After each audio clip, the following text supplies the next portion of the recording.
Tú fuiste el español 123 en llegar a Dubái, en estar empadronado. Es que miraras donde miraras eran grúas. Los edificios se levantaban en un año. Los países que mejor se recuperaron de la crisis económica del 2008 fueron los que más diversificaron su economía y más inyección de inversión extranjera recibieron. Una persona puede venir de vacaciones aquí una semana y gastarse lo mismo que en Menorca. 5.000 a 8.000 coches abandonados en el aeropuerto, en la calle. Todo esto es mentira. Que se tuvo que prohibir comprar más de X pisos por persona. Aquí la calidad de vida para las familias es espectacular. Los niños se sienten que están de verano todo el año. Es que cada vez que coges un billete en Emirates, Estás pagando.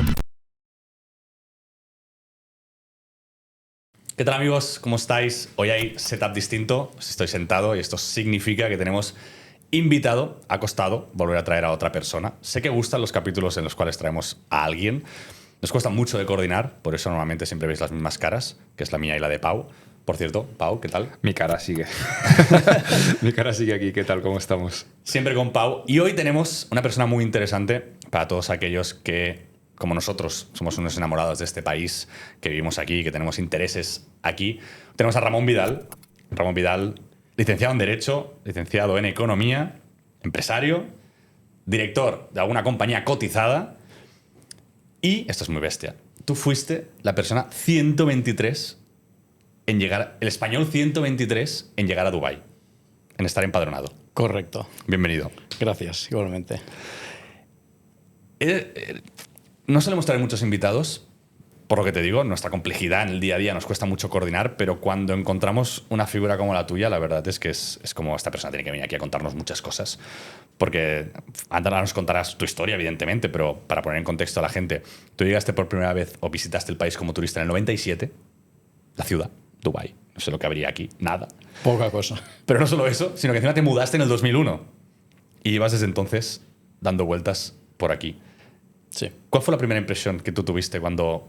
Primero, ¿por qué llegas a Dubái en el 97? ¿Qué te trae aquí?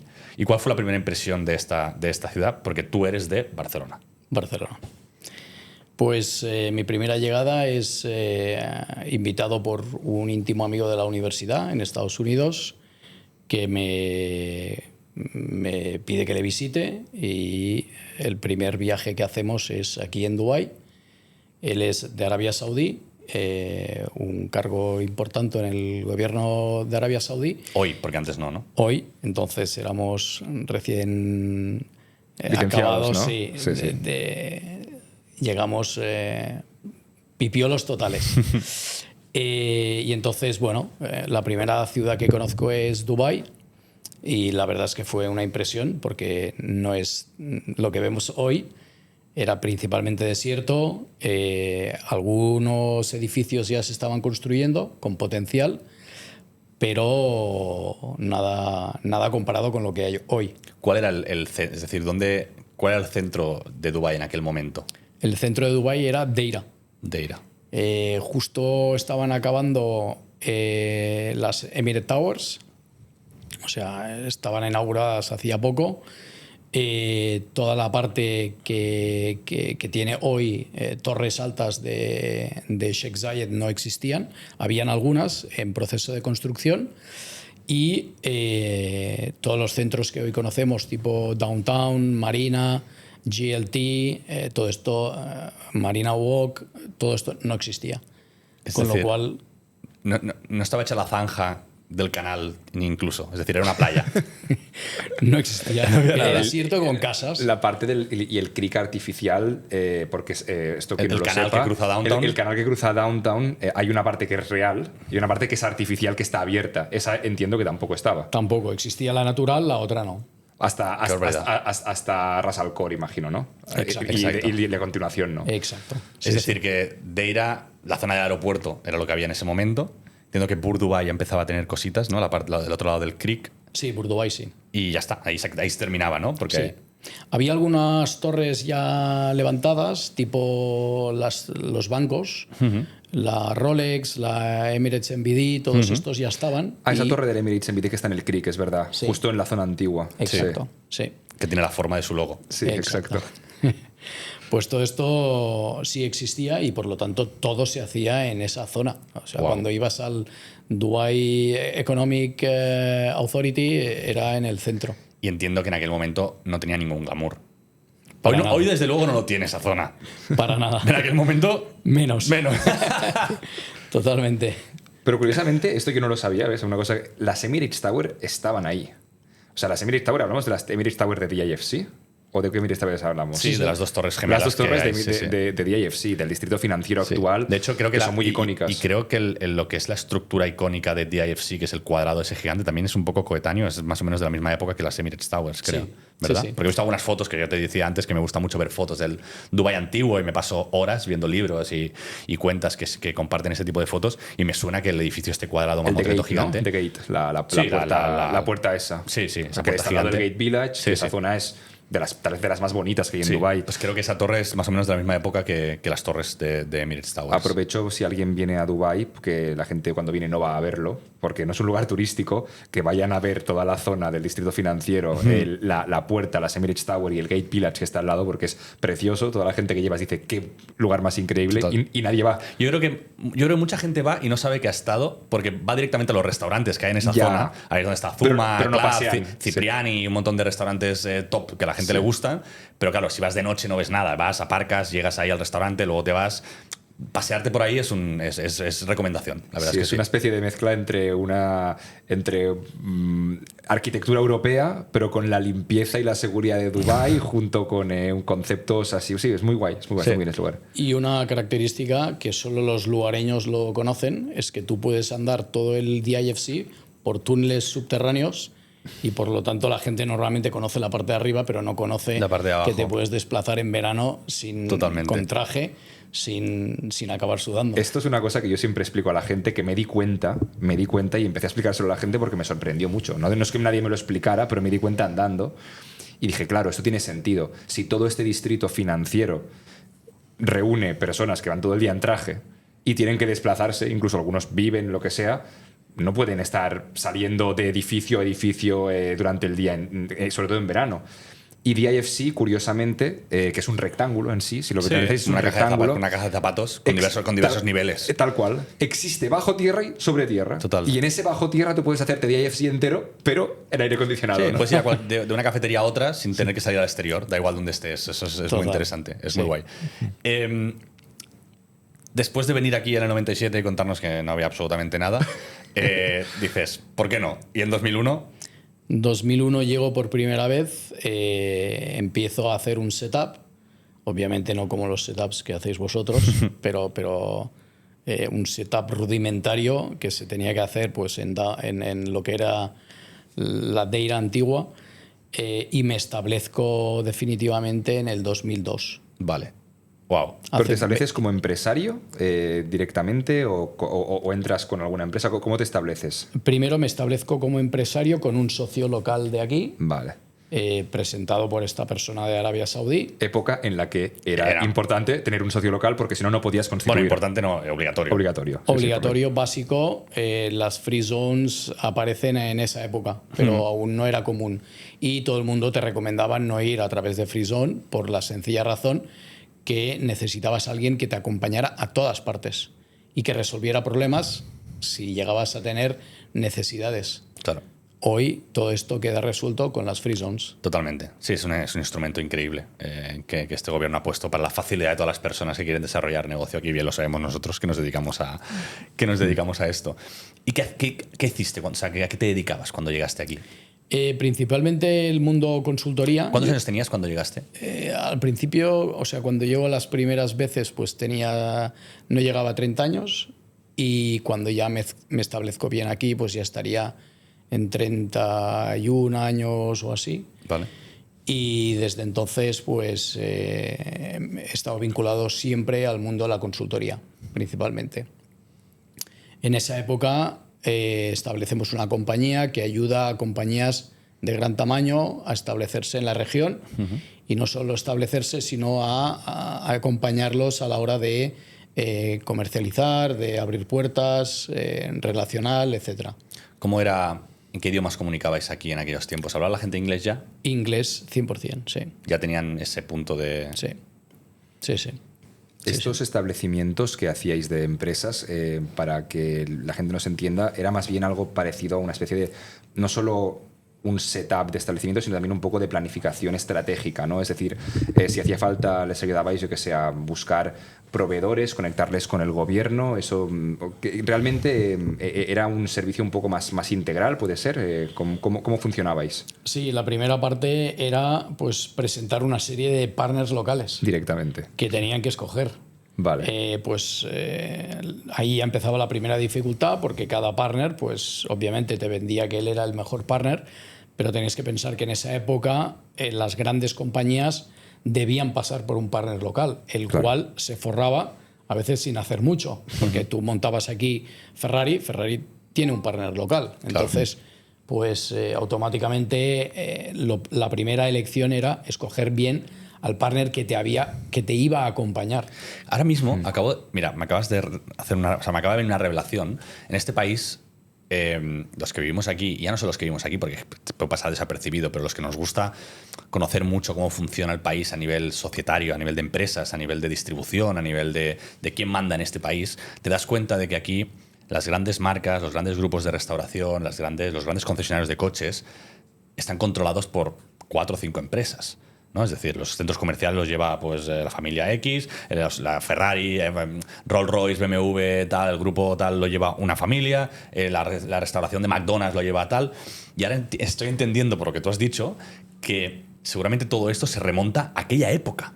Que cuando Rolls-Royce o BMW quería montar un concesionario tuvieron aquí, que pasar por un partner local. Tuvieron que pasar por un partner local que tenía monopolizados que en aquel momento igual vendía, yo qué sé, cortacéspedes, pero decía, yo es que tengo showrooms de cortacéspedes, y BMW decía, venga, va, pues te doy la distribución de BMW, quiero venir a distribuir y quiero que tú seas mi partner local porque tienes algo de idea de vender ruedas, ¿no? Y luego eso ha sido la mariconera. Y a la que uno aglutinaba mucha experiencia en un mismo sector, el resto le querían de partner porque era obligatorio. Claro, entiendo. O con la restauración, ¿no? Si venía un restaurador americano aquí, necesitaba un partner local, pues entiendo que el más listo que estaría por aquí teniendo 4 o 5 restaurantes de lo que fuera, diría, oye, vente aquí que yo hago estas cosas, y eso se ha quedado casi forever, ¿no? Digamos, han podido mantener esa hegemonía y el crecimiento, me parece tal cual, bestia. Tal cual lo que dices es todo así. sentido. Uno de los partners, puedo decir el nombre creo, es la familia Algurair, normalmente va por familias. Familia Algurair, pues a medida que hemos ido trayendo empresas, tenía aproximadamente unos 187 negocios diferentes. Claro, tío, es que es muy bestia. Desde cementeras a bancos, compañías de seguros, 3 de ellas en el top 10 de Emiratos, no de Dubái, de Emiratos, aviación, taxis, coches, construcción. Hicieron el metro de Dubái, por ejemplo, una de las líneas principales. O sea, absolutamente todo. Creo que nunca he traído algo en lo que no estuvieran vinculados. Esta gente. Entonces, Qué ahí, bestia. cuando tú presentas esto, generalmente el partner dice, vale, esto es un partner sólido. Claro, obvio. Qué interesante. Bueno, hay otras familias como Futaim, Imagit y todos estos que controlan... Y que entre todos se conocen, entre todos son amigos y se reparten el bacalao, un ¿no? poco el bacalao. Hablaremos también un poco más adelante, seguiremos, quiero que os sigas contando un poco el Dubái antiguo, pero luego saltaremos también a Dubái a día de hoy, ¿no? Cómo se gestiona este país, esta ciudad, los líderes, las empresas y cómo está todo mezclado un poco, ¿no? Pues eso nos contarás más adelante. ¿Cómo es ese tiempo entre ese 2001-2002 en el cual tú te instalas y la crisis del 2008? Porque entiendo que en el mundo era la hostia. O sea, si en España yo de pequeño recuerdo la mejor época de España fue ese tramo, ¿no? De los 2000 a los 2008 hasta pegarnos la hostia. ¿Cómo era aquí? La época que veías billetes de 500. ¿O qué pensabas tú? Porque claro, tú no tuviste esa época en España. Es decir, la época gloriosa que tuvieron toda la gente de tu edad en aquel momento, de los 30 a los 40 en España, que debió ser la hostia. Yo tenía 10 años tampoco. Tú te lo pasaste aquí. ¿Cómo fue eso? Pues lo que has dicho, una vorágine. Decías, no puede ser. Obviamente todo el mundo te decía, esto es una burbuja inmobiliaria. Cada 3 años te venía gente, no, esto ya va a estrellarse porque no puede ser. Realmente es que miraras donde miraras eran grúas y los edificios se levantaban en un año. Que esto, con 3 turnos de trabajo, imaginar levantar un edificio entero que normalmente toma entre año y medio y 2 años mínimo, aquí se hacían en un año. Entonces te encontrabas que te ibas de viaje y cuando volvías había una carretera nueva, un puente nuevo, infraestructuras nuevas. crecimiento de zonas donde no había absolutamente nada, promociones de miles de viviendas, de comunidades con 10.000 viviendas, y pues pensabas, no puede ser. Y ha sido. Ha sido, ¿no? De hecho... También es verdad, ha sido, pero hubo una crisis muy gorda aquí o sea, la crisis del 2008 aquí les enganchó también de una manera muy bestia, porque al final esta gente también se dedicaba, igual que España, al ladrillo. ¿Tú estuviste aquí en ese tiempo? Estuve aquí en ese tiempo y efectivamente sí afectó. Llegó un pelín más tarde, a nivel mundial llega en el 2008, aquí podemos decir que llegó en el 2009. Realmente afectó, como tú bien dices, el gobierno tiene estructurado parte de su negocio a través del inmobiliario, pues tanto a la hora de construir vivienda para gente que viene de fuera, como el hecho de que todas las oficinas de las free zones pertenecen al gobierno y tú como empresa estás obligado a alquilar de estas. Entonces todo eso colapsa, obviamente, y Emiratos empieza a sacar proyectos en el que yo participé específicamente en uno para atraer inversión extranjera y recuperarse lo más rápidamente posible. La primera recuperación obviamente fue el rescate de Abu Dhabi, que ya... Que es muy destacado y de hecho no lo hemos explicado nunca, No. Este rescate. Yo creo que es importante saber cómo sucedió, ¿no? ¿Tú nos puedes contar cómo sucedió, Ramón? Bueno, como punto anecdótico os diré que vimos todos los letreros que anunciaban la torre que hoy conocemos como Burj Khalifa. Los letreros de las carreteras anunciaban la torre como Burj Dubai. De un día para otro, los letreros cambiaron y se convirtieron en Burj Khalifa. Así como pues la torre más significativa que hay en Dubái, que pues es el Burj Al Arab, ¿no? Que también pasa a manos de Abu Dhabi. Pero bueno, al final fue una solución que yo creo que llegaron. Abu Dhabi es el hermano grande. Y fue para quien no esté muy familiarizado, se iba a llamar Burj Dubai, lo que hoy en día es el Burj Khalifa. Pues Burj significa torre, para quien no lo sepa. Se va a llamar la Torre Dubai y acabó llamándose la torre del jefe, del dueño de Abu Dhabi, ¿no? La torre del jeque de Abu Dhabi, que se llama Khalifa en aquel momento. O sea que a través del rescate le cambiaron el nombre, no solo le cambiaron el nombre entero, sino que encima le pusieron el nombre de quien puso la pasta. Exacto. O sea, la anécdota es redonda y me parece increíble. Y me comentas que también se quedaron muchos assets de Dubái, entiendo, como el Burj Al Arab, por ejemplo. Sí. Bueno, yo obviamente no participé en esto, pero sé que cuenta lo que puedas contar. Bueno, yo en esa época entramos en un proyecto específico para trabajar para el Ministerio de Economía y nos dedicamos principalmente a ayudar al país a levantar fondos, abrir lo que en España hoy se denomina el ICEX, en Cataluña se llama el COPCA y en cada región de Cataluña tiene el suyo específico. Aquí se llama UAE Investment Map, que era un mapa de inversiones para abrir oficinas alrededor del mundo y establecer como unos lazos de atracción de inversión para volver a traer inversión al país. Esto es muy habitual en los países que han crecido a través de inversión extranjera y de hecho, para que la gente se haga una idea de lo que estamos hablando, no son cuerpos diplomáticos, pero realmente vas a vender el país al mundo porque necesitas diversificar tu economía, ¿no? Esto es importante, de hecho países europeos han tenido que hacerlo, países americanos han tenido que hacerlo y Emiratos evidentemente se dio cuenta que, entiendo, y esto nos lo clarificarás tú, pero se dio cuenta que si no diversificaba al máximo todas las fuentes de ingresos que se daban aquí, podía tener un problema, ¿no?, para recuperarse de esa crisis. De hecho, los países que mejor se recuperaron de la crisis económica del 2008 fueron los que más diversificaron su economía y más inyección de inversión extranjera recibieron. Entonces, ahí la recuperación, ¿cómo se...? Porque antes de todo esto, nos has comentado que la época del boom fue muy exagerada, que incluso la gente compraba pisos de una manera tan bestia que se tuvo que prohibir comprar más de X pisos por personas, ¿no? Algo así.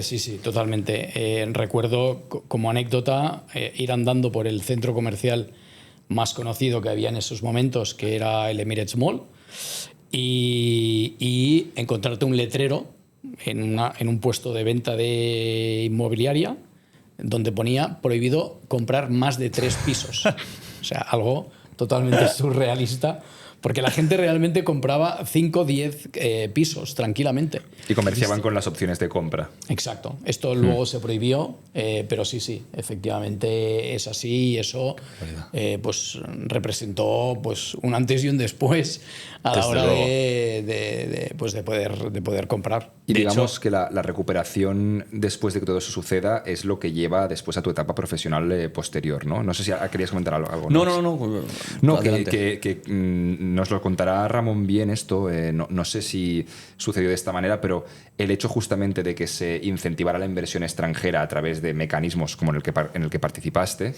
es lo que después dio un tumbo a tu vida profesional posteriormente, porque alguna de las empresas que llegó acabaste trabajando por ella. ¿Cómo pasó todo esto? Sí, concretamente fue una empresa en la que acabé trabajando durante 15, 14 años y medio.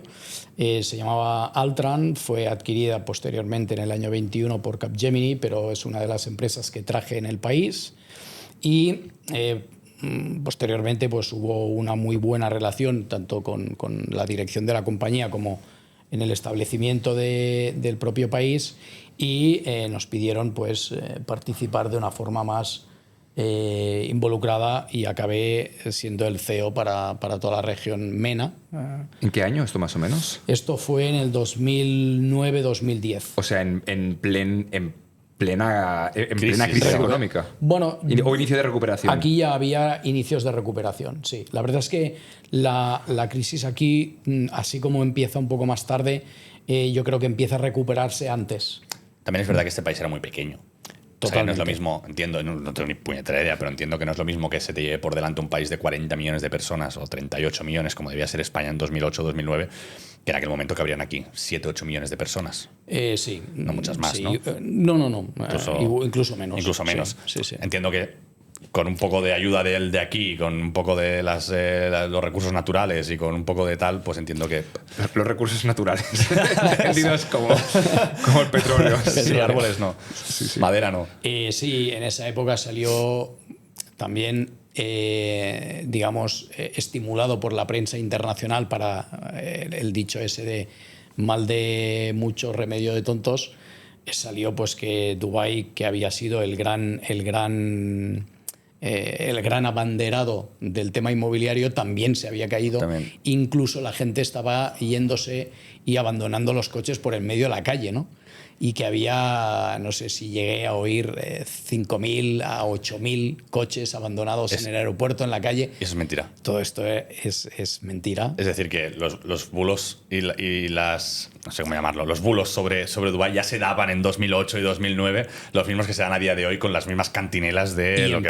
Y en prensa, lo leías en prensa. Hoy en redes sociales, antes en prensa porque no existían, ¿no? Exacto, sí, totalmente. Pero sí, seguro que había gente pues, que para no pagar pues había devuelto el coche y lo había dejado, pero lo había dejado en el parking de su casa y no lo había, o se había ido al aeropuerto y lo había dejado allí, pero habría pocos, no había muchos. Tú ibas al aeropuerto normalmente y no te encontrabas coches ahí. No te encontrabas coches con las llaves en el parabrisas, ¿no? Sí que es verdad que había salido alguna noticia de algún coche que habían dejado una nota para el banco número tal, con las llaves ahí encima, y como aquí el tema de seguridad pues es muy alto, pues la policía recogía los coches y se los llevaba. Justo hablando de esto, el tema de seguridad, yo tengo una pregunta, porque esto al final es una curiosidad que seguramente más de uno se va a preguntar, y es, claro, Dubái es muy seguro ahora, que tiene pues las infraestructuras que tiene, se asocia también a los espacios públicos que tiene, a la vigilancia que tiene, a la cantidad de securización, es decir, cámaras que tiene, todo esto facilita esta seguridad. El tema está en el Dubái antiguo. ¿Cómo se vivía la seguridad ciudadana? Porque el país era igualmente muy estricto, teniendo en cuenta que yo, por ejemplo, hablo con, yo qué sé, el instructor de autoescuela y te dice, llevo aquí 38 años. O la gente o el conductor te dice, llevo aquí 17 años, llevo aquí no sé cuánto. Claro, toda esta gente de muchísimos países del mundo llegó hace muchísimos años. ¿Qué Dubái, con qué nivel de seguridad, con gente de tantos países teníais en esa época y cómo lo viviste tú? ¿Era igual de seguro, igual que ahora? Era igual de seguro, idéntico. Obviamente había menos tecnología, pero era igual de seguro. Yo creo que este país precisamente se ha basado en mano dura y sobre todo en que los cuerpos policiales y jurídicos, etcétera, pues están dotados de capacidad económica que les permitía, pues, por ejemplo, pagar a toda la red de taxistas para que fueran confidentes de la policía. Hostia, qué interesante. Entonces, cualquier cosa que dices, pero ¿cómo lo han podido saber? Pues tienen una red, pues en esos momentos no sé si podría haber 5.000, 10.000, 15.000 taxistas repartidos por la ciudad, oyendo a los pasajeros, viendo cosas por la calle, Wow. viendo matrículas, viendo coches. Entonces, si tú a cada persona que ve algo y te lo aporta, le recompensas económicamente, estará con los ojos abiertos para aportarte más información. Vaya CNI, ¿eh? Este es mejorado. Exacto, Este tal es cual, mejorado, ¿eh? Hostia. Qué bueno. Totalmente. Oídos Qué en curioso. todos lados. Qué curioso. Sí, sí. Y, a ver, ¿qué hacíais aquí en aquellos tiempos? Porque entiendo que no había Zuma, no estaba, ¿no? O los restaurantes no estaban. No estaba el Amazónico tampoco. No estaba Top Golf, no, en plan, no sé. ¿Qué hacían unos españoles? Entiendo que conocías a otros españoles aquí, pero debíais ser pocos. ¿Qué hacíais en vuestro día a día? ¿Dónde trabajabas? O sea, ¿dónde ibas a trabajar? Yo vivía en la zona de Meadows y trabajaba justo al otro lado de Sheikh Zayed, pero a la misma altura, que es Dubai Media City, donde se situaban la mayoría de compañías relacionadas con los temas de media, es decir, todos los temas de televisiones, periódicos, etcétera, y consultoras que estaban basadas en esta Free Zone. Hoy en día aún existe, de hecho está... Hoy en día existe, exacto, y está justo aquí al lado. Entonces, realmente hay unas comunidades de cada país. Ya había españoles aquí, obviamente, y hacíamos mucho vida de familia. Es decir, aquí la calidad de vida para las familias es espectacular.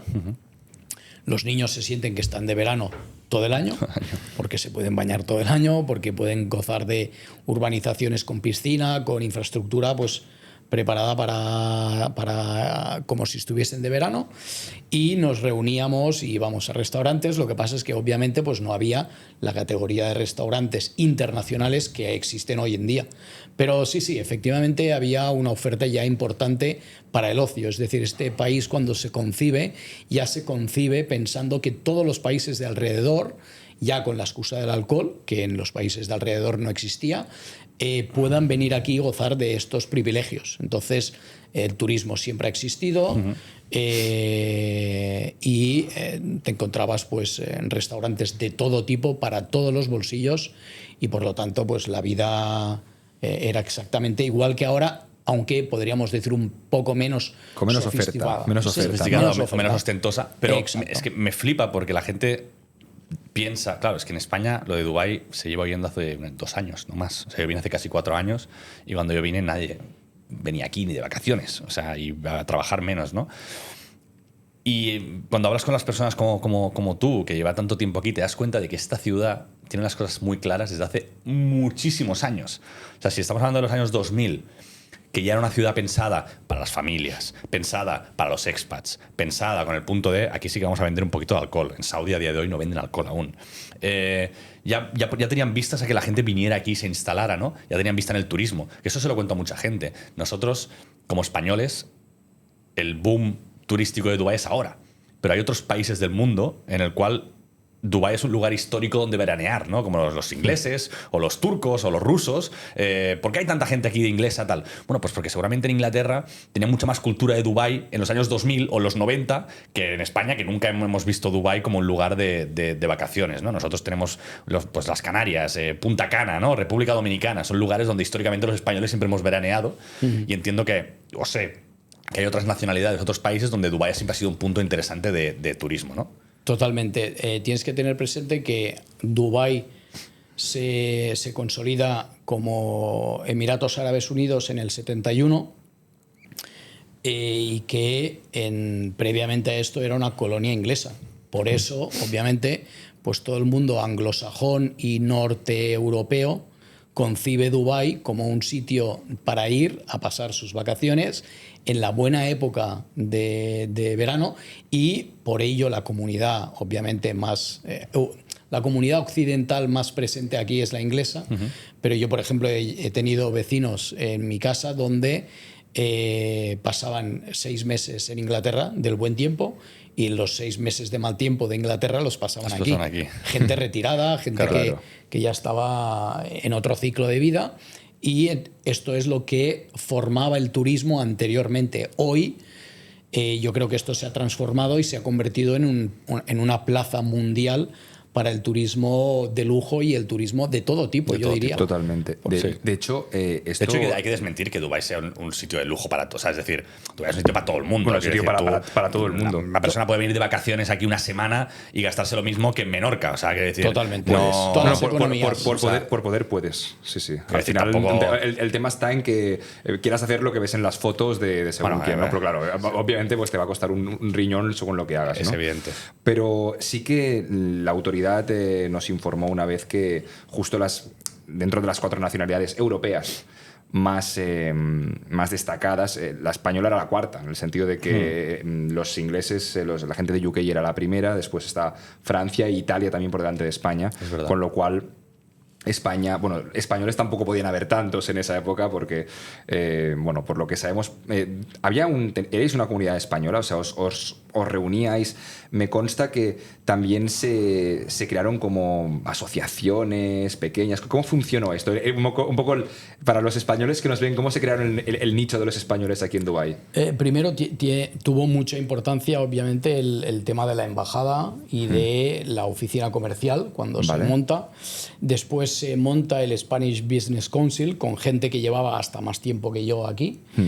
Y eso empezó a hacer que, a medida que había una estructura mayor, más españoles se convencían para venir, lo cual siempre ayuda, ¿no? Entonces, desde España siempre ha habido una desinformación de lo que era Dubái y de lo que es actualmente Dubái. Mi mujer, en el 2007, que es cuando se instala aquí, estaba trabajando de funcionaria en el Ayuntamiento de Barcelona, y el propio alcalde le dijo: te tendrás que vestir toda tapada cuando vayas a Dubái. Con esas. Sí. Entonces, claro, obviamente, imagínate cuando mi mujer me dijo eso, yo pensé, tiene que venir este hombre aquí porque se va a llevar una sorpresa. Porque obviamente pues el bikini aquí ha sido, o sea, yo es que no recuerdo un tiempo en el que no hubiese. Sí que es verdad que recuerdo playas que estaban acotadas para occidentales, pero o sea, el bikini, lo que hoy conocemos como western, la concepción occidental, y ya estaba más que implantada. Sí. Es decir, que esta gente tenía las cosas muy claras desde hace muy claras. Más de 25 años. Ya dejaban que la gente viniera a la playa y se hiciera su bikini y vistiera como quisiera, y no pasaba nada si no llevabas un velo. Pero te lo tienes que creer, ¿eh? Porque al final tú párate a pensar. Tú cuando haces una empresa, yo qué sé, de algo complejo, ¿no? Y vas haciendo un proyecto, conforme te sale, es lo de fake it till you make it, pero va saliendo poco a poco, ¿no? Pero tienes la idea clara. Pero claro, esta gente ha hecho algo que nadie nunca había hecho antes. Es decir, me refiero a lo de tener las cosas muy claras, insistir mucho sobre lo mismo, con un mismo plan, pues de seguridad, de ocio, de bikinis, de alcohol, de todo. El que tenemos ahora, pero sí, más sofisticado, ¿no? Como decía Ramón, más sofisticado, con más oferta. Pero el planteamiento es el mismo. Total. Y te lo tienes que creer durante el ongoing. Exacto. Porque te plantas a 25 años después y ¡boom! No era una burbuja, ¿sabes? Claro, no era una burbuja. Dices, ha funcionado. Sí, ha funcionado. En plan, bien. Pero claro, hace 25 años, y el hecho de que esta gente aquí, rodeado de los países en los que están, que son, digamos, bueno, países que son muy fundamentalistas en la religión, ¿no? Conservadores. Muy conservadores, digamos. Y que ellos fueran los primeros hace tanto tiempo, cuando ni seguramente serían los más ricos, ni serían los que tuvieran mejor cartel, ni las mejores infraestructuras, ya estaban apostando por ese libertinaje, ¿no? Digamos, o sea, esa apertura al mundo para unos pocos que estabais aquí, reafirma aún más nuestro pensamiento de que este país está muy bien hecho. Es decir, que la gente que lidera este país, que ya era la misma que lideraba en aquel momento, porque benditas familias, ¿no? O bendita no democracia en este sentido, Y ya lo sabían, es decir, ya tenían esa visión puesta y como decía Pau, la han seguido manteniendo durante 25 años, no matter what, en plan, una crisis, un no sé qué, el rescate, lo otro, De hecho, seguiremos. Y hoy en día disfrutamos de unas cosas que se vienen ya labrando o sembrando desde los años 2000 o incluso antes. Antes. O sea, me parece increíble. El tema de cómo se ha construido todo esto, y no es por entrar en polémica, pero como concepción, ¿eh? Has comentado algo muy interesante, y es que todos los países de alrededor no solo no pensaron en esto, sino que pudiendo pensar en algunas formas de flexibilizar su manera de ser, digamos, tampoco lo hacen ahora. Y son países, algunos muy prósperos por razones, bueno, por recursos naturales, ¿no? Pero no lo son por esta diversificación de la economía, entendida como las 1000 formas de ganarse dinero, comercio, turismo y todo lo que derive de ello, aparte de multinacionales de cualquier sector, banking, consultoría o lo que sea. Entonces, esto puede ser, y lanzo la pregunta, qué opináis vosotros, pero puede ser porque a Emiratos, por muy religiosos y por muy musulmanes que sean, le ha importado un poco menos la religión. ¿Y le ha importado más el dinero? Y le ha importado más el dinero. Claro, porque al final seamos realistas. El resto de países seguramente, me puedes decir, vale, es por falta de visión, pero el resto de países del entorno cercano, ¿por qué teniendo la capacidad de hacerlo? Porque tenían del mismo oro negro para invertir en que sus ciudades y sus países fueran eso.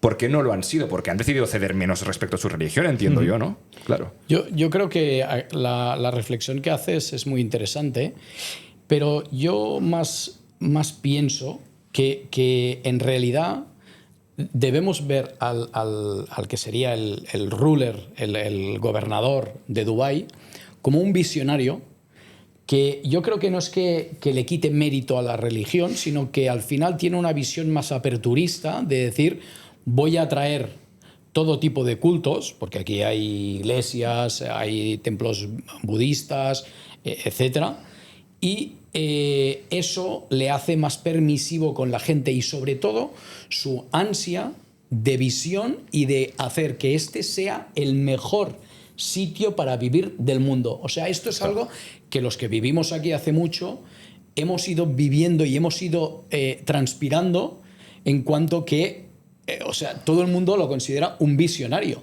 Desde luego. Porque realmente lo que ha hecho pues ha sido de visionario, y donde antes solo había un desierto y escasamente lo primero que se crea es un puerto, ¿vale? Es verdad que está muy bien asesorado, pero lo primero que se crea es un puerto. El puerto atrae mercancías, las mercancías atraen logística, la logística atrae gente, la gente turismo, alcohol, y ahí crea pues lo que hoy conocemos. Pero yo creo que al final es un tema de una tierra que no tenía nada. Esta familia mismo que os digo, la familia Al Ghurair, que hoy son propietarios del banco privado más grande que existe, montan el banco con dinero procedente de la recolección de perlas del mar. Wow. Es decir, se tiraban a recoger las perlas del mar, con eso llegan a una cantidad que es $1 millón para constituir un banco, y es lo que hoy conocemos Mashrek Bank, ¿no? El banco naranja. Exacto. Entonces es fuerte verlo así, y entonces tú hablas con esta gente y te explican que en su casa no había agua, que ellos recuerdan ir al pozo a recoger el agua, traer el agua a casa. Es decir, que lo de que... niños, ¿no? Ellos de niños. Claro. De niños. Gente que hoy tiene 65, 70 años. Que no está tan lejos. Antes de que hubieran descubierto el petróleo, incluso, porque el tema de las perlas era de anterior a los recursos naturales, digamos. Totalmente. Se dedicaban a esto. Y que el petróleo estaba en Abu Dhabi, no estaba en Dubái. Es decir, que yo creo que aquí ha habido una imagen de visión de decir, oye, voy a crear esto y voy a ser capaz de desarrollarlo y de hacerlo bien. Y esto es lo que tenemos hoy. A mí me parece bestial, y que además no solo eso, sino que hayan sido capaces de que la visión de uno de ellos, porque al final la visión la tuvo el padre, y luego están los hijos aún gobernando, y pronto serán los hijos de los hijos, porque ya se están haciendo mayores esta gente. Y han seguido haciéndolo incluso mejor. O sea, porque al final siempre piensas, a ver cómo va a salir el hijo, ¿no? A ver cómo el que le toque mandar cuando este tío muera, como que piensa, ¿no? Y no solo que piensa, sino que lo ha hecho, o sea, ha seguido la trayectoria, y seguramente en muchos aspectos lo ha hecho mejor de lo que estaba planteado anteriormente. O sea, es bestia también. Bueno, yo creo Parece que le salga todo bien a esta gente. Bueno, una de las claves, yo creo que aquí, a diferencia de lo que vivimos en los países más democráticos, sería que realmente la visión que ellos tienen de programación es para 30, 40 años Claro. vista. Es Y decir, se lo pueden permitir porque no dependen de elecciones. exacto. Al no depender, tienes que tener la suerte de tener un buen dirigente que sea capaz de pensar en el pueblo y de hacer algo para que la gente lo disfrute. O sea, tú cuando ves al sheikh de aquí, que es Sheikh Mohammed, no lo ves como una persona dedicada a su ocio personal, sino que lo ves como una persona que conduce su coche, que anda por la calle, que habla con la gente. Yo he estado comiendo en un restaurante que era uno de sus favoritos, en las Emirates Towers, donde él tiene la oficina, y era mesas compartidas, y se sentó en mi mesa. No se sentó conmigo, pero se sentó en mi mesa, estuvo con 2 personas más ahí comiendo, nadie le molestaba, nadie le decía nada, y no bajaba con seguridad. No. Es verdad que es un entorno seguro, estoy hablando de hace igual 7 o 8 años, pero bajaba tranquilamente, se sentaba en un restaurante donde había más gente, te hacía así diciendo, oye, cada uno a lo nuestro, que hemos venido a comer, y se ponía a comer allí entre la gente. Sigue sucediendo esto. Porque en redes, yo no he tenido la suerte de encontrármelo nunca por ningún lugar, pero yo en TikTok veo cada semana el tío paseándose por el Dubai Mall, tomándose un café con su séquito en el Cipriani Dolci o en el Armani Café. De hecho, tiene un gran séquito. Sí, va sí, con mucha que van gente. 12, ¿no? Pero es muy habitual y verlo. Es decir, es muy habitual que la gente vayas un día al mall y te lo cruces por el pasillo, el tío que se va a tomar un café o tal. Y a mí me han contado historias de gente que he conocido en este país, que lleva muchos años aquí, que es un tío muy activo en, que es lo que tú dices, ¿no? De dedicación. Es un tío muy activo en los detalles a nivel de que es un tío que se te presenta en la oficina X del departamento de economía de no sé qué, tal, para que esté todo bien. Ha venido todo el mundo a trabajar, está todo el mundo en su sitio, está esto limpio, hay mucha cola, la gente se queja. Es decir, que va a los sitios... ¿Puertas abiertas o cerradas? Claro, puertas abiertas o cerradas. Se controla quién trabaja dentro. Se controla quién está, quién no Exacto. está, puertas fuera. O sea, me han explicado historias de ir a un lugar y decir estas 2 puertas porque están cerradas, ¿no? Porque no han llegado estas 2 personas. Toma por culo, no hay puertas más. Sí, o sea, en plan, se vea si hay gente o no hay gente dentro, ¿sabes? No, totalmente. Yo he conocido gente que es de su entorno, concretamente uno de estos, Al Ghurair, pues estudió con él y me contaba que su número de teléfono lo tiene cientos, por no decir miles de personas que le pueden llamar. Obviamente, pues hoy pues no se llamar a todo el mundo, ¿no? Pero sí, que tienes acceso. Hay un Y vídeo él- muy famoso de él. Sí, que pero dice, es if de la there is bi- a problem, they can call me. Es de la BBC, es de la BBC, de hace igual 20 años, pero sí, es un reportaje sobre él de No, la pero BBC. es que es Pues dice, real. ¿cómo se entera usted de las inquietudes que tiene la gente? El Sí. país dice, no, me pueden llamar. Me pueden llamar. Con un móvil de estos chungos. Total. Yo digo, ¿cómo? Pero Yo no le puedo llamar. Es real. O sea, realmente ves a gente que tiene acceso a él, tiene una oficina, o sea, puedes contactar con su oficina, es muy proclive a que puedas escribir a su oficina, a sus redes de contacto, a sus redes sociales, etcétera, y intentar solucionar problemas. O sea, yo concretamente te voy a decir que he traído un grupo empresario español que quería montar aquí una fábrica y necesitaba unos requisitos especiales y acabamos en la oficina de Sheikh Mohammed. No estaba él, pero estuvimos con su director general y nos solucionó todos los problemas y nos dijo tal cual, cualquier problema que tengáis, estamos aquí para Estamos ayudaros. No para poner trabas, sino para ayudar. Y eso es lo que ha hecho este país estar donde está hoy, Es yo que creo. cuando la filosofía del que más manda es esta, pues evidentemente toda la filosofía que cae por todas las instituciones posteriores pasa eso, ¿no? Eso lo vimos nosotros con la administración. Nuestro trabajo es lidiar con la administración diariamente y gracias a Dios este país tiene una administración configurada de una manera que te hace muy fácil el hecho de poder tratar con ella a nivel de papeleo, de burocracia, de firmas, todo digital, todo ordenado, todo en sistemas, todo de una manera que, aparte de ser rápido, es muy eficiente y es muy sencillo para nosotros que proveemos este servicio poder dar un buen servicio al cliente. Porque que sea sencillo para nosotros, bueno, pero que el cliente realmente pueda ver que este país funciona. Que tenemos sus trámites en los tiempos que damos, que sus visados salen cuando salen, que entran al país con un papelito en la mano y el día siguiente ya pueden estar haciendo trámites, que al cabo de 2 días reciben el Emirates ID. Todo funciona, todo va rápido. Todo te dicen si llegará el martes y llega el martes, ¿sabes? Mira, una de lo que estás diciendo yo creo que es muy importante. Una de las grandes diferencias entre hoy y ayer era que cuando yo llego todo esto no existía, empresas como la vuestra no existían, gente como vosotros que puede trasladar de tú a la persona que se está planteando venir, porque mucha gente solo se lo está planteando.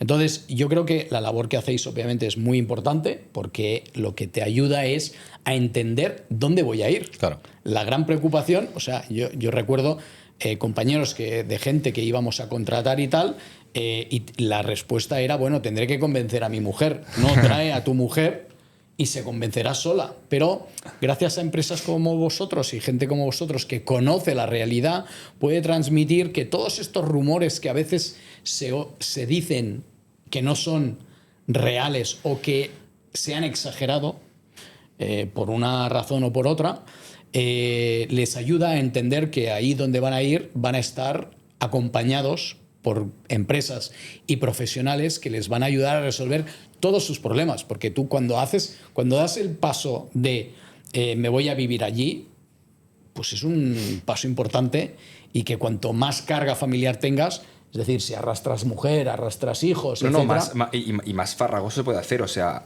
al final si te pones a computar todo lo que implica un cambio de vida, ya no solo mudanzas, el cambio de bancos, el tener pues tus nuevas tarjetas, bueno, es que realmente si te pones a contar trámites, tu vida no se estabiliza hasta un cierto tiempo, con lo cual evidentemente no quieres equivocarte. Claro. No quieres equivocarte de país, quieres estar asesorado de la mano de personas bueno, que conozcan más o menos cómo es la realidad aquí en el día a día. Con lo cual yo creo que esto pues, bueno, es algo que queremos y nos gusta hacer, divulgar sobre lo que... Y de hecho en nuestro podcast hemos hablado de un montón de cosas de Dubái. Una de las cosas que comentaba Alex, que tiene que ver con la administración, que ha venido un poco a colación del tema de la facilidad que nos da en tantas cosas.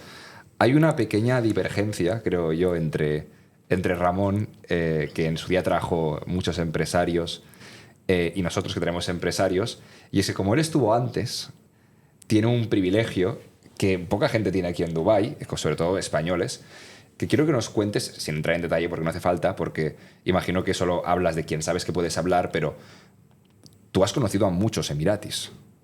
Y has estado relacionado con personas de dentro de instituciones, gobierno. O sea, nosotros tenemos contactos, pero tenemos los que tenemos. Tenemos los que tenemos, los que nos son útiles, los que nos ayudan. Pero muchos incluso no son de nacionalidad emirati porque son personas que ya están colocadas con el paso de los años, pues son de la nacionalidad que son, porque Dubái ha prosperado mucho. Pero cuando tú llegaste y tratabas con la administración en términos generales, tratabas con emiratis, con socios locales y... ¿no? Entonces, un poco, ¿cómo es tu red? ¿Cuál es tu red? ¿Cómo se crea tu red? ¿Cómo es tu día a día tratando con la... Explícanos un poco esto. Porque nosotros no lo hemos vivido así desde nuestra perspectiva. Claro, nosotros hemos llegado a un Dubái diferente, en que el primero que conocimos, pues, o era de Bulgaria, o era de Serbia, o era de India, o era de... Pero no encontrarnos un emirati el día 1 o el día 5. Sí, o sea, mis circunstancias obviamente del inicio son especiales, pero te voy a decir, y os pongo un ejemplo, hoy, como sabes, a través vuestro, me he ido a renovar pues, el Emirates ID. Un compañero que venía conmigo, pues ha salido en 1 minuto. Yo he estado como 10 minutos y me han tenido que esperar. Simplemente porque cuando yo me he sentado allí, a la persona que tenía delante le he dicho Assalamu alaikum y él me ha respondido hola, ¿qué tal? Un emirati. Y eso ya te da una puerta de apertura y nos hemos puesto a hablar y si no me voy, aún estaría ahí sentado ahí y dándole probablemente hoy estaría cenando en su casa. El otro día, cuando sabéis que ahora el tráfico es muy denso y yo a veces cojo el metro para trasladarme de una punta a otra de Dubái. Cogí el metro y antes de entrar había un policía emirati y le fui a saludar. Y son gente muy afable, muy cercana y que obviamente a través del fútbol, a través de la cultura, a través de muchas cosas, te pones a hablar con ellos y esto es la primera puerta que te abres, ¿vale? A raíz de eso, pues obviamente está tu carácter personal a la hora de establecer relaciones, ¿no? Pero realmente es verdad que se crean una serie de guetos cuando llegas a un país y no te abres, igual que ellos siguen en sus guetos, pero si tú te abres, ellos se abren. y te contestan.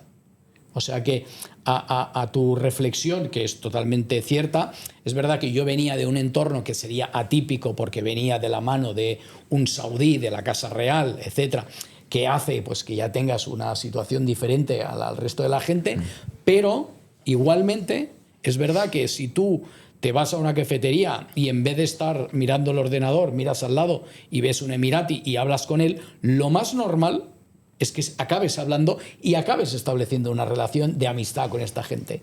Entonces, esto yo invito a la gente que lo haga porque al final, si no, pues como tú bien decías, vas a un país y vuelves al cabo de 5 años y no has conocido más que a 2 emiratis en el gobierno. Claro, claro. Totalmente, totalmente. No, pero esto es una súper buena reflexión porque nosotros, incluso yo creo que esto debe ser una opinión compartida, pero la expreso porque es la mía y no sé si es compartida.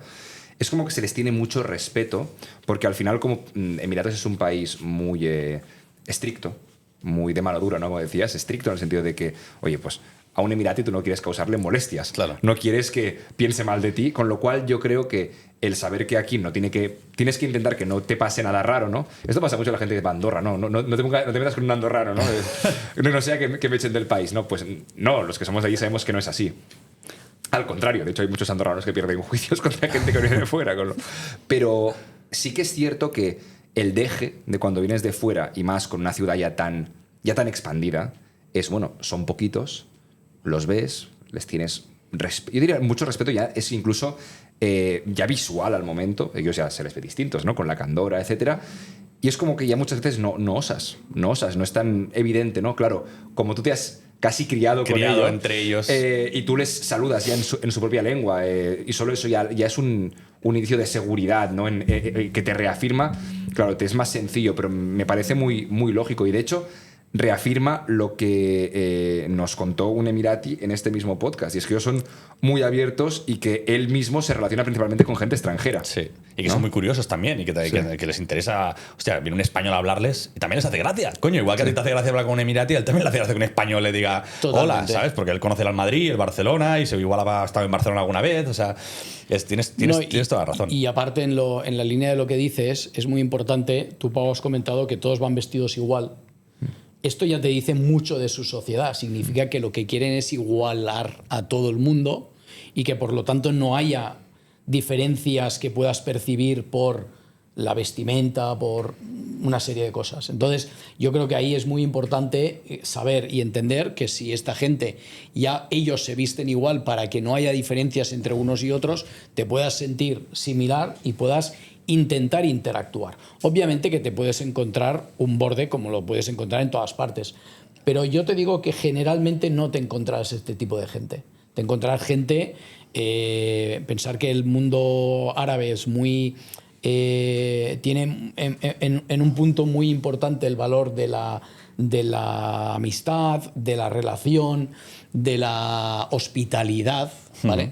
Entonces, lo que normalmente te encuentras es un tío que va a interactuar contigo de forma muy positiva. Qué interesante, qué interesante. A mí es que estas cosas me encantan porque al final, bueno, este país que mola tanto tiene esta cosa como, no oculta, pero que como por descubrir, ¿no? Porque al final tú, un país, vas, lo visitas, ves sus calles, ves sus restaurantes, ves su ocio, ves su tal, pero luego está la parte del país real, ¿no? Tú, cuando vas a un lugar siempre te preguntas, ¿cómo sería vivir aquí, no? ¿Qué hace la gente que es de aquí? ¿Cómo es levantarte por la mañana y ser de aquí y tal? Y aquí tiene el componente ese tan misterioso del local, que como son tan poca gente y no se ven mucho, se ven, pero no ves muchos más occidentales que no locales. Comparto con Pau que a veces tienes ese respeto de decir, bueno, tampoco les voy a molestar, ¿no? Porque al final igual les molestan constantemente, no es algo que tal. Pero es cierto que es su cultura y cuando nosotros nos hemos encontrado con ellos y hemos tenido oportunidad de charlar o de compartir, son gente encantadora, abierta, que les hace gracia y que está muy guay. Está la ironía esta. Yo el otro día hacía la ironía de ellos son iguales, como lo que comentabas ahora, ¿no, Ramón? El tema de que ellos se visten iguales porque quieren mostrarse iguales al mundo y de hecho puedes ver vestido igual al jefe supremo, ¿no? Que a una persona pues, que cobra un sueldo en la administración, por ejemplo, ¿no? Y los verás vestidos exactamente igual, no hay ninguna distinción entre ellos. Yo pensaba después el tema de, no, claro, pero después ves que se suben al coche X o al coche Y. Pues la realidad es que no. O sea, la realidad es que no, por un motivo. Habrá el que le gusten los coches. Pero yo qué sé, sin ir más lejos, con Alex estuvimos no hace mucho tiempo en The Pearl, en la Perla, que es donde está el Nikki Beach allí.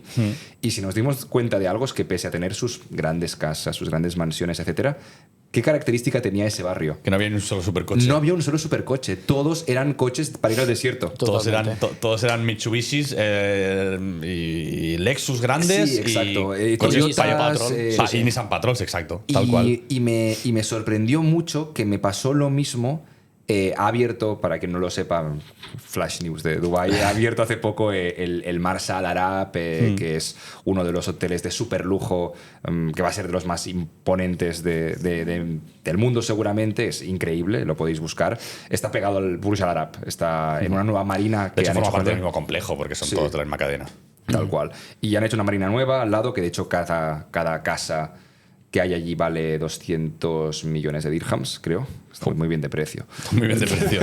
Echar un vistazo. Sí, y hay 10 en el cierre de la marina, ¿no? Y justo fui a cenar para, bueno, quería ver cómo era el hotel, pues oye, pues vas, cenas y llegué a una hora muy temprana, me dieron la reserva muy temprano. Y todos los coches que habían en la entrada, curiosamente, un hotel que te imaginas que todos eran Rolls Royce, todos eran Bugattis y bueno, en esa hora eran solo pues Nissan Patrols, eran solo Toyotas, eran solo Mitsubishis, y digo, esto tiene que estar a reventar de Emiratis. Y efectivamente, entro al hotel y solo se veían Candoras y Abayas. O sea, no se veía nada más. Y fue muy bestia porque cuando me voy... Esto no, claro, yo no me imagino... Al estar el Marsa Al Arab al lado de Jumeirah, a su vez al estar en una zona que a ellos les encanta, que es esta marina nueva, cerca del Burj Al Arab, es muy de ellos, ¿no? Es muy de ellos y encima les encanta hacer la tarde-noche tomando el té y las pastas. Bueno, y el lobby de ese lugar es increíble. Y encima tiene una zona de residencies que han hecho, que también todos eran emiratis en la zona de residencies, con lo cual muchos habrán ido a vivir también allí. Bueno, en fin.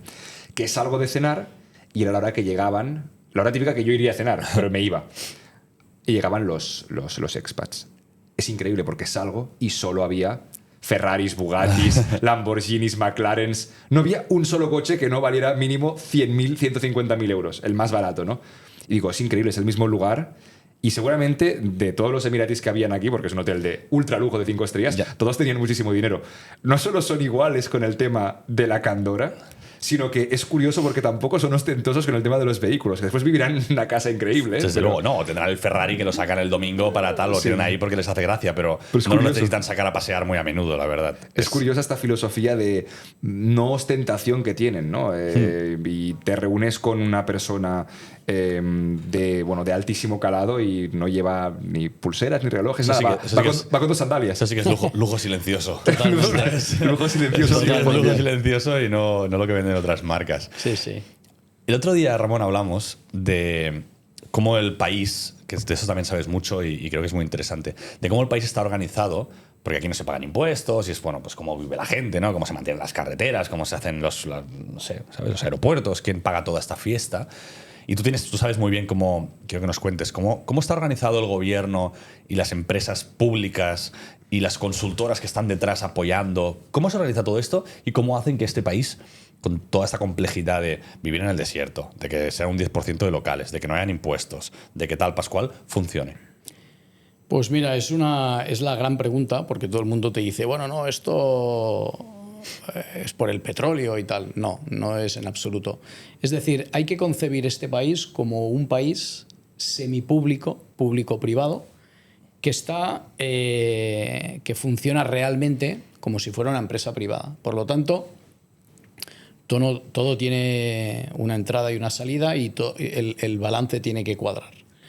Entonces, ¿cómo funciona? Pues principalmente los grandes servicios se los quedan ellos. Cuando digo grandes servicios, digo pues todo lo que es servicios mínimos, pues electricidad, agua, aerolíneas, compañías de taxis, compañías de supermercados, todo aquello que nosotros acabemos necesitando o tienen el control, compañías de telecomunicación, financieras, bancos, tal, o participan de manera muy importante. Cuando dices tiene el control es el gobierno. Y por ende las familias. Exacto. O la familia. O la familia directamente. Principalmente. Vale.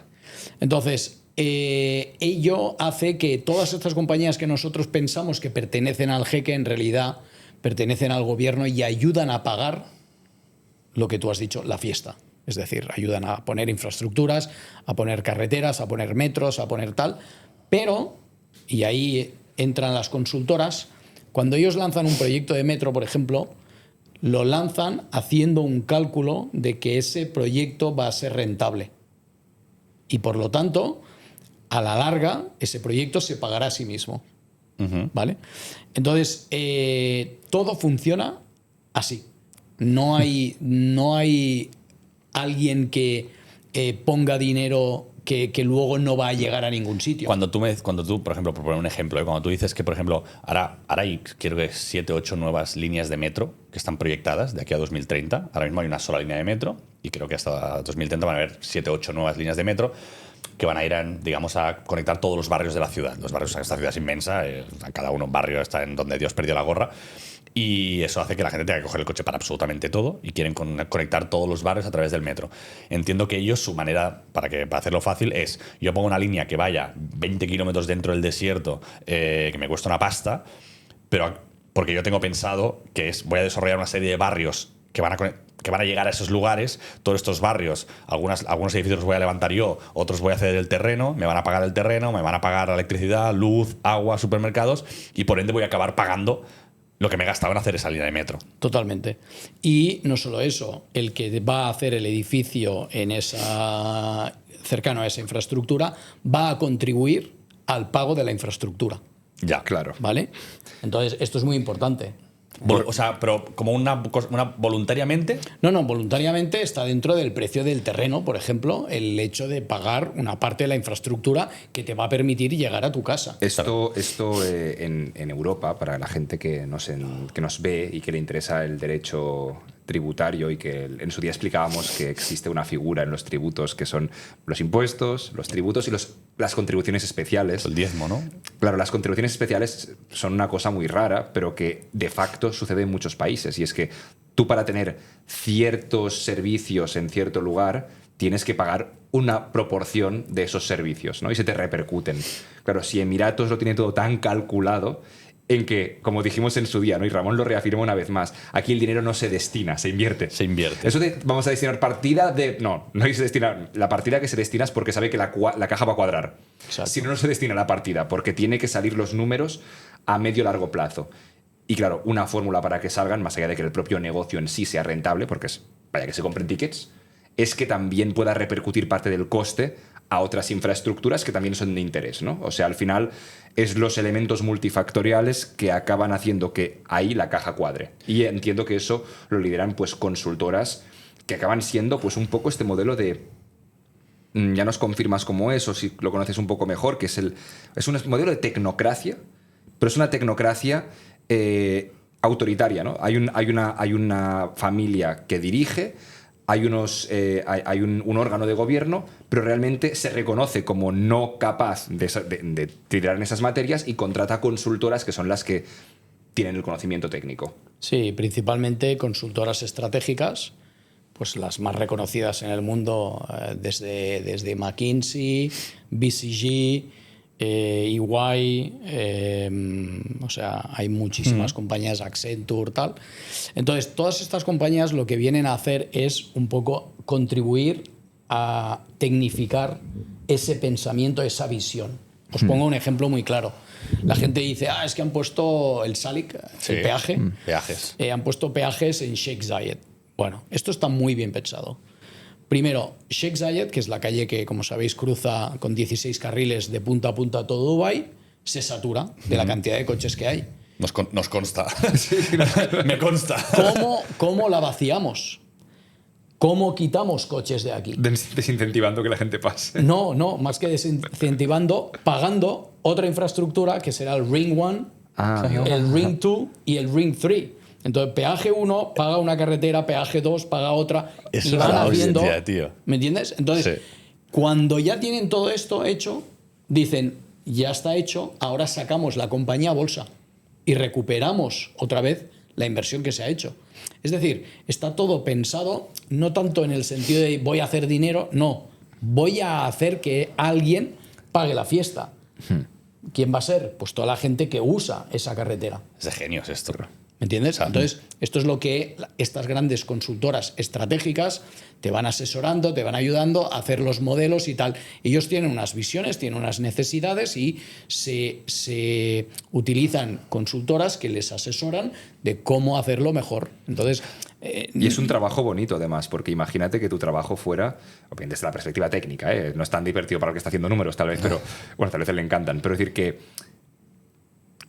alguien tenga una visión y una necesidad y tú tengas que bajarla a tierra, me refiero pues a quien lidera, por ejemplo, ¿no? un manager de una consultora estratégica que lidera uno de estas verticales, tiene que ser súper apasionante porque estoy contribuyendo a una decisión que va a cambiar este país. Y al final, Sí. no deja de ser que los que vivimos aquí acabamos pagando la fiesta. Y eso es lo que la gente no entiende, porque tú dices, no, es que no pagan. ¿Cómo hemos iniciado esto? ¿No? Si no se pagan impuestos, ¿cómo se paga todo esto? ¿No? Claro, es que cada vez que coges un billete en Emirates, estás pagando. estás pagando al Estado. Es decir, no pagas impuestos, pero ese dinero va al Estado. Cada vez que pasas por el peaje, va al Estado. Cada vez que pagas la luz y el agua, va directamente al Estado. Y luego con esa bolsa, con esos beneficios que generan esas empresas, lo reinvierten para el bienestar de este país. Exacto. Es que es un modelo. Cuesta mucho entender este modelo hasta que lo ves y te lo explican un poco fácilmente. Es que pero no es muy se me curioso. ocurre. Me parece genial. O No sea, hay me un parece día en ideal. que no le pagues algo al Estado. Yo intento pensar en un día concreto donde no le pagues algo al Estado. Aquí Desde cada día luego. le pagas algo al Estado. Total. Todo. Siempre. Todo. De forma En todo. indirecta. Sí, casi Totalmente. siempre. Claro. Tal cual. Pero es eso. Al final tú vas a poner gasolina y como la gasolina es estatal, es como el 100% de ese. O sea, no es que te cobren un 20%, que es lo que se lleva al Estado. No, es que el 100% va al Estado. ¿Sabes? Claro. Entonces, Sí, es increíble. Y yo tengo una duda. Esto ya es duda personal. ¿Tú sabes cómo se organiza? Porque tú antes has dicho, hay cosas que son del jeque, cosas que son de Sheikh Mohammed, personalmente, digamos, o del fondo que él tiene a nivel personal, y cosas que son del gobierno. O inversiones, o sea, cosas que están invertidas por el gobierno o son públicas, y cosas que están invertidas por el jeque. ¿Tú sabes cuál es la diferencia entre eso? ¿Cómo se maneja? ¿Quién le maneja el fondo? ¿Dónde invierte el fondo y dónde no invierte el gobierno? ¿Cómo se diferencia eso? Porque es raro. Es muy complicado y hay cierta confusión, obviamente, porque debemos partir del punto de vista que todo el terreno les pertenece. Y entonces ellos van cediendo, ¿Les van pertenece vendiendo. a quién? ¿Al gobierno? A la Casa Real. A la Casa Real. Vale, y entonces ellos lo van vendiendo, lo van distribuyendo, lo van cediendo, dependiendo. Entonces hay que distinguir lo que serían las inversiones privadas de las inversiones semipúblicas. Lo que comentábamos, que hay una mezcla entre lo privado y lo público. Entonces hay una diferenciación clara.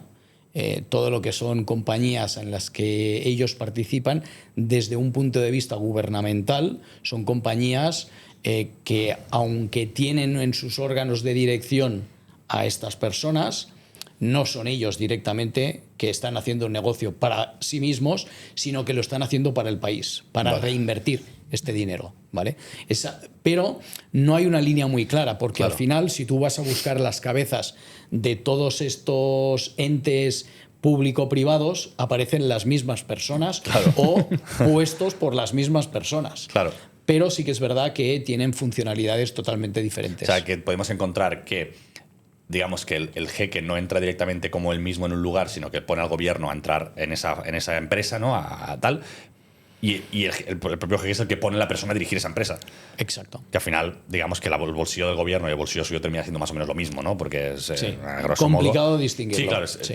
Es que me parece. Esto es como el gran empresario que tiene su economía personal y su empresa unipersonal. Claro, y desde tiene, sí mucho, mismo, y tiene ¿no? cosas mezcladas, ¿no? Y él no tiene trabajadores y él como persona física no, pero bueno, más o menos. Sí, me parece, o sea, me encantaría algún día poder entender mucho mejor con alguien que realmente sepa y que trabaje en eso, o sea, que esté dentro de estas estructuras, y me puedas explicar y diferenciar esto, ¿no? En plan, cuándo el dinero es privado y cuándo el dinero es público y no sé, pero por curiosidad, a mí me la pela, yo no voy a jugar a nadie. Pero es una reflexión interesante porque aquí en Dubái yo no tengo claro cuál es el límite entre lo privado y lo público. Y de hecho en los modelos liberales, esto como reflexión macroeconómica súper interesante, en los modelos liberales, al final, cuando hay un tipo de mercado como este, creo que estamos todos de acuerdo en que se parece todo mucho más a modelos libertarios de oferta y demanda, no regulación del mercado, etc. Pero la realidad es que este país está principalmente controlado por lo público, porque es todo público, con lo cual se parece mucho más a modelos ultraintervencionistas. O incluso de países comunistas. Comunistas. ¿no? O sea, con dejes efectivamente. socialistas. ¿Pero por qué? Porque como todo lo privado es público, en este caso del shaik y de la familia real, y la propia oferta y la demanda están reguladas porque el dueño del suelo son ellos mismos, es muy difícil analizar dónde está el límite, ¿no? Dónde está el límite entre lo público y lo privado en este país. Pero a muchos ojos, a muchos efectos, se le asemeja a un país comunista y a muchos ojos se le asemeja a un país de libertario de libre mercado, ¿no? Yo creo que al final es un modelo mixto, ¿no? Porque hay Totalmente. una libertad personal ilimitada, prácticamente, pues porque no pagas impuestos, porque tienes libertad de movimiento, porque puedes hacer lo que quieras. Pero por contra, a nivel de gestión de país, pues es una economía súper intervenida. Donde el libre mercado sí existe, pero en según qué sectores, ¿no? En algunos, te diría que hay menos sectores, menos sectores liberalizados que no sectores que no estén intervenidos, ¿no? Porque al final, si las grandes los grandes actores de este país están intervenidos por el gobierno, pues se lleva una parte muy grande del pastel y eso está fuera de mercado, digamos, fuera de lo que tú puedas controlar. No es libre mercado porque no puede entrar nadie. De hecho, hay mucho debate sobre cuando se habla si la economía, la educación tiene que ser pública o privada, o la sanidad tiene que ser pública o privada, claro. Y Ramón nos comentaba, decía, por ejemplo, lo de la compañía de taxis, ¿no? Que dice, bueno, la compañía de taxis es pública, pero luego aquí el jeque a su amiguete le deja unas cuantas licencias para que también se entretengan mientras él se guarda las mejores, ¿no? Como las que solo pueden entrar al aeropuerto, unas. Solo pueden hacer esto, las mías. Pero cede entre otras empresas más privadas, pero no dejan de estar dentro del juego de lo público, ¿no? Sí, yo creo que es una forma también de comprar favores y de saber que estás ayudando a los que te están apoyando. Claro. A las grandes familias, que también tienen bancos, que luego les pedirás créditos, que luego les pedirás que te apoyen en esto o en lo otro, etc. Es decir, se produce un intercambio de favores que después tiene una traducción económica. Es que me parece brillante. O sea, es que cada cosa. Es que llevo mucho tiempo aquí, pero cada vez que conozco cosas nuevas de este país o gente como tú que nos cuenta cosas que nadie me había contado antes, me parece. Pero es la increíble forma de mantener el sistema, porque si juntamos lo que acaba de decir Ramón con la reflexión un poco de cierre que hacías tú de es mixto, fíjate en la idea que me acaba de venir a la cabeza, que creo que es bastante, no sé cómo decir, nítida sobre lo que está pasando aquí. Por un lado, creemos que el modelo es ultra intervencionista, porque digamos que se reservan para ellos lo que creen que es de ellos. Con lo cual el modelo está ultra intervenido, ¿no? Alguien te diría, pero si esto parece Cuba, ¿no? Sí. Y después... O una economía de amiguetes, ¿no? Exacto, una economía de colegas. Dices, no tiene nada que ver. Y luego, por otro lado, el mercado está en lo que ellos han decidido, tales sectores, todos los que no son los nuestros, ultra liberalizado, no te toco nada. No te toco casi ni impuestos directos, prácticamente, ¿no? Para pagar impuestos de sociedades te tiene que ir muy bien. Entonces, te diría que es una economía que es polar, porque hay partes ultra intervenidas a todos los niveles, al 100% o en un porcentaje muy elevado, y una parte muy poco intervenida, pero trasládalo a la persona física. La persona física emirati también tiene reservados unos derechos completamente distintos al extranjero, y al final, si te acabas fijando, tiene todo el sentido del mundo, porque todos esos sectores protegidos, ¿a quién benefician? A los propios emiratis. Claro. Con lo cual, ¿por qué los protegen? Porque se protegen a sí mismos. Con lo cual, en el fondo, lo que estoy viendo aquí es que el mecanismo que vemos a lo macro, en que es muy difícil definir si es de izquierdas, de derechas, de libertario, intervencionista, no, es ultra intervencionista en lo que quiere, es ultra libertario en lo que le apetece y sobre todo marca una raya muy grande entre quién es de fuera y quién es de dentro. Y esto es bestial, yo no lo había visto de esta manera y es así, es real. Es tal cual así. O sea, lo tienen todo medido para que nadie toque lo suyo y para que los suyos siempre estén protegidos. Aunque sea un mindundi que acaba de nacer, es local, pues tú siempre estarás en este lado, ¿no? Siempre tendrás más oportunidades que el resto, siempre tendrás... Aunque no vamos a putear al resto, el resto que haga lo que quiera. Ahora nosotros para nosotros tenemos esto reservado y me parece bestial porque también se contrapone con la visión europea de que parece que cuando tú quieres proteger a los de tu país eres un fascista y eres un racista y eres un xenófobo y eres todo lo malo del mundo porque quieres proteger a la gente que ha nacido en tu país, ¿no? O a la gente que habla tu idioma o la gente que es de tu cultura. Y aquí se hace de una manera bestial, o sea, una manera que si se las pones sobre un papel dices, ¿pero esto qué son? O sea, en plan, no te explota la cabeza y funciona perfecto. Y nadie se queja. No es que nadie se queje, sino que todo el mundo quiere venir aquí sin que pueda tener ni un 1% de esos privilegios. ¿Cómo se come esto? Bueno, al final yo creo que en contraposición a lo que estás diciendo, al extranjero le dan una proyección profesional y económica importante, de estándares de calidad de vida muy altos, de seguridad muy altos, que le compensa a todo lo que has comentado. Claro. Entonces, si al final el balance otra vez es positivo, el extranjero viene. Eso es lo que yo lo decía otro día en un vídeo, que nosotros tenemos o sea, aún y siendo la última mierda en este país en el sentido en el que nadie cuida de nosotros, ¿no? O sea, nadie va a curarme cuando yo me ponga enfermo, me voy a tener que curar yo solo. Nadie va a pagarme el paro cuando yo me quede en el paro. Nadie va a hacer nada por mí extra, sino que simplemente haz aquí lo que tú quieras, no te vamos a molestar, pero tampoco nos pidas que te demos mucha cosa. Y yo, aún así, si yo tuviera que pagar un 10% o un 15% de impuesto personal de la renta, lo pagaría. Claro. Porque lo que te da este país, a lo que tú has contado, de seguridad, de contactos, de baja tributación, de clima, de instalaciones, todo lo que te brinda este país, ahora mismo como personas físicas no lo pagamos. Claro. No lo estás pagando, estás viviendo de gratis en un país que quiere lo mejor de ti, que cuida de que estés bien, que te limpia las calles, que todo está inmaculado, que hay una seguridad de la hostia, que ganes lo que ganes no te van a poner la mano en el bolsillo, que tienes toda la libertad del mundo que quieras y no lo estás pagando.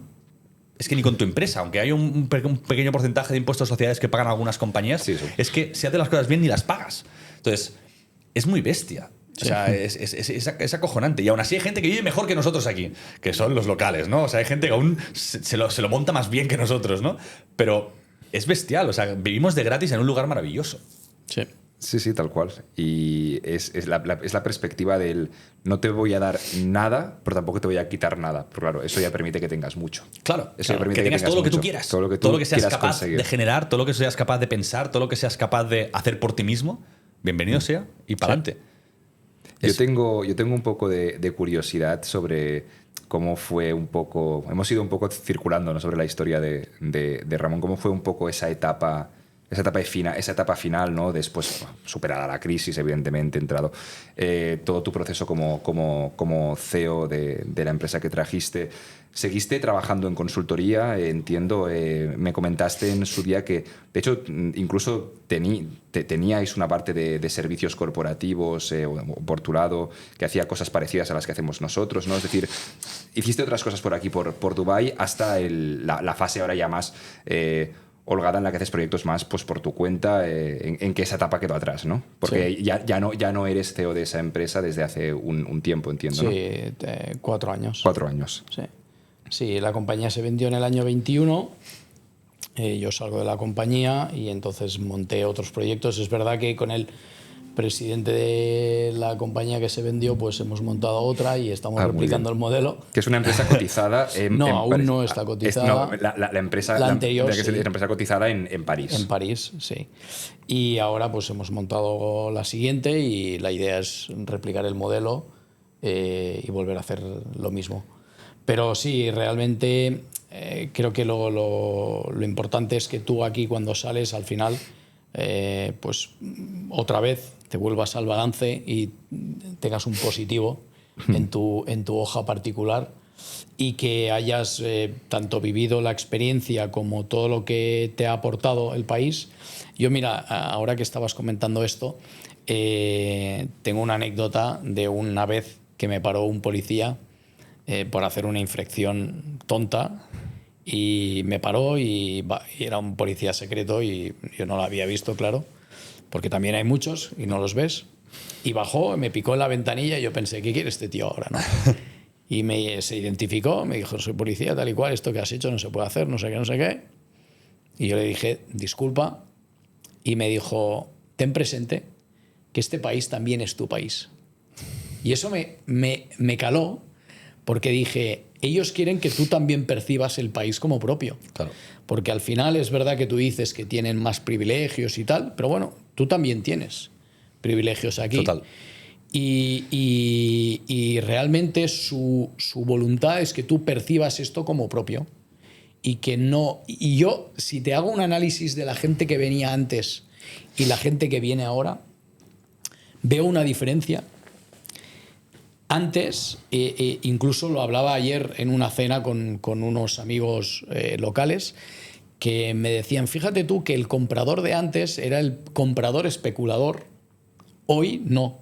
Hoy mucho comprador es el comprador que viene a quedarse. O que está aquí. O que ya está aquí y quiere comprar para seguir viviendo y tal. Entonces, si tú comparas al inicio ahora, había muchísima más especulación antes. Ahora es un mercado más maduro y más real, porque los compradores quieren vivir en esos inmuebles. Totalmente. O los quieren alquilar a gente que quiera vivir. Pero es comprador más finalista y, por lo tanto, yo creo que de todo esto que se habla siempre de las burbujas, obviamente pues tendremos siempre arribas y abajos, pero al final ellos disponen de una herramienta que es la llave de la Del terreno. inmigración. Hay del terreno. Sí, y de la inmigración. Y de la correcto. inmigración, y que por lo tanto ellos podrán controlar si hay que abrir más el grifo o menos. La demanda, claro. La demanda. La demanda. Controlas ellos la controlan demanda, de Pueden todo. controlar la oferta y la demanda. Lo Tienes controlan todo. el terreno y Claro, la es, demografía. dejo construir más o corto. Dejo construir más y traigo más gente para que ocupe esos pisos, o dejo de traer a gente y dejo de construir. Ellos pueden poner este país en 20 millones si quieren. Ahora hay 10 millones de personas. En 10 años lo pueden meter en 15 o en 20 o en 25, o lo pueden mantener en 10. Exacto. O sea, es su decisión y lo que ellos tengan en sus business plans, Bueno, ¿no? lo Y en que sus tiene que hacer master es que les plans. cuadre un poco, ¿no? Aunque tengan la llave, porque esto genera mucha incógnita, ¿no? Habrá mucho más en el mercado secundario en 2030 porque el gobierno va a restringir ciertas zonas para que no se construya infinitamente, ¿no? El miedo del inversor. Esto parece que se va a construir infinitamente. Un exceso de oferta genera el problema que genera. Entonces, claro, el gobierno igualmente... Hay un plan que sí que tienen escrito, que es el plan 2040. Sí. Ese a priori sí que quieren y entendemos que van a cumplirlo, ¿no? Bueno, pues que al final, si alguien se ha visto todo este podcast y saca la conclusión de que esta gente tiene las cosas muy claras, sacará la conclusión de que no puede haber una burbuja, porque ellos mismos es decir, ellos están aquí, son ellos los que firman el proyecto para levantar un edificio. O sea, ellos saben cuántos pisos se están levantando, cuántos se van a levantar en los próximos 5 ¿Y cuántos años. se alquilan? Porque si hay un registro público de alquileres. ¿Cuántos se alquilan? ¿Cuántos están vacíos? ¿Cuánto pagan? O sea, esto, yo tengo fe ciega en esto. Y nosotros, tú sabes que Pau y yo invertimos aquí en pisos, tenemos un montón de pisos por aquí comprados y seguiré comprando, porque es que creo que es el lugar y tengo fe en que los que mandan aquí saben perfectamente lo que están haciendo. Y además también yo creo que, a diferencia de épocas pasadas, lo que tú decías, el inversor de ahora, que es menos especulativo, también hay mucho inversor que vive aquí ya. Es decir, que no es el típico inversor americano, chino, singapureño que compra 5 pisos de golpe sin verlos en un plano porque le han vendido la película, sino que hay mucha persona invirtiendo en el país, pero que este es su hogar. Claro. Como yo y Pau, ¿no? De decir, sí, yo invierto aquí y compro para alquilar, evidentemente, pero yo es que yo apuesto por esto. Claro. O sea, no estoy comprando una acción, ¿sabes? A distancia, no. Compro ahí porque sé que esa zona me gusta, la conozco, viviría ahí si fuera necesario, conozco esta promotora, es decir, siento este país como mío y por tanto yo invierto donde estoy. Es un poco nuestra filosofía, ¿no? Si viviéramos en otro lugar, pues seguramente no invertiríamos aquí porque nos gusta que nuestras inversiones estén cerquita de donde estamos. Entonces, bueno, hostia, hay muchas razones para creer en este país, ¿no? ¿Cómo lo ves tú en los próximos años, viendo tú que tienes tanta experiencia? Pues lo veo en la misma dinámica, creciendo y apostando por lo que están apostando ahora, que es lo que estabas diciendo tú, convertir este país en un lugar de atracción de gente que busca seguridad, lujo, pero también comodidad, servicios, calidad de servicios, en un entorno totalmente protegido para familias, para personas, que no tengas que estar preocupado todo el día por si te van a atracar, si te van a no sé qué, o si te van a entrar en casa. Ya. Yo he estado toda mi vida en mi casa, nunca he tenido llave de la casa. Entonces, yo creo que el futuro que viene, teniendo presente lo que acabamos de hablar del tema de las llaves de control de inmigración, terreno, tal, seguirá creciendo. Yo tengo que añadir a lo tuyo, porque estoy bastante de acuerdo, tengo que añadir quizá por generación no te toca tan cerca, pero nosotros que tenemos pues, muchos amigos de nuestra edad o menores incluso, y muchos de ellos no son empresarios, son trabajadores, ya tienen en mente el hecho de querer venir a trabajar aquí. Porque no lo has mencionado, tú has mencionado pues, personas que vienen aquí porque este país pues, tiene unas infraestructuras y tiene unas cosas que le gusta a la gente que tiene pasta y que se sienten muy cómodos, la seguridad y tal. Pero es que hay un volumen muy grande de personas hoy en día que son trabajadores, el que trabaja en la Caixa, o el que trabaja en Price en Barcelona, o el que trabaja en no sé dónde, que ya está aplicando para que lo contraten aquí. Claro. Es decir, ya es un lugar muy atractivo también para asalariados, Totalmente. que no van a venir aquí a hacerse millonarios.